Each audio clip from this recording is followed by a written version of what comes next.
உங்களுடைய ரத்தம் பூசப்பட்ட வீடுகள், ரத்தம் பூசப்பட்ட சந்ததி. யாக்கோபுக்கு விரோதமான மந்திரம் இல்லை, இஸ்ரவேலுக்கு எதிரான குறி சொல்லுதல் இல்லை என்று சொன்னது போல உங்களுடைய பிள்ளைகளுக்கு விரோதமாக எழுகின்ற எந்த ஆயுதமும் அது வாய்க்காது. என்றால் இயேசுவே உங்களுடைய ரத்தம் இந்த குடும்பங்களுக்காக, பார்த்துக் கொண்டிருக்கிற குடும்பங்களுக்காக, பார்த்துக் கொண்டிருக்கிற குடும்பங்களுடைய சந்ததிகளுக்காக உங்களுடைய ரத்தம் பேசும். உங்களுடைய ரத்தம் தரிந்து பேசும். உங்களுடைய ரத்தம் என்ன வழியில நிற்கும்.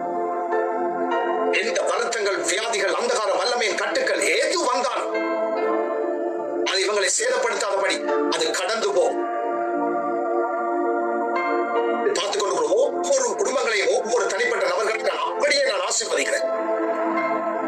தீய சக்திகள் உங்களுடைய குடும்பங்களுக்காக எழுதின எழுத்துக்கள் எல்லாமே சிந்தின ரத்தத்தின் வல்லமையினால அழித்து போடுகிறேன். புதிய ஒரு தொடக்கம் புதிதாய் உமக்குள்ளாய் ஆரம்பிக்கட்டுக்கும். உங்களுடைய ரத்தத்தினால் கழுவப்படட்டுக்கும்.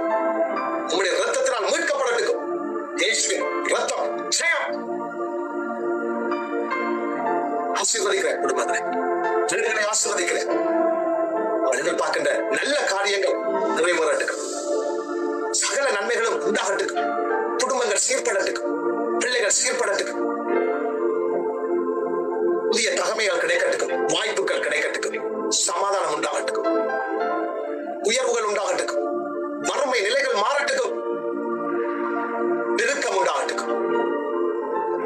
எப்படி உங்களுடைய பிள்ளைகளை எதிரிகள், உங்களுடைய பிள்ளைகளுக்கு எதிர்த்து நின்றவர்கள், அவங்க தங்களுடைய பொருட்களை அவர்களுக்கு கொடுத்து அனுப்பினது போல இந்த நினைப்பில் அமர்ந்திருக்கின்ற ஒவ்வொரு குடும்பங்களுக்கும், எங்கள் அனைவருக்கும் எதிரிகளுடைய கைகளிலிருந்து இந்த உலகத்தினுடைய சகல ஆசீர்வாதங்களும், இந்த உலகத்துடைய சகல ஐஸ்வர்யங்களும்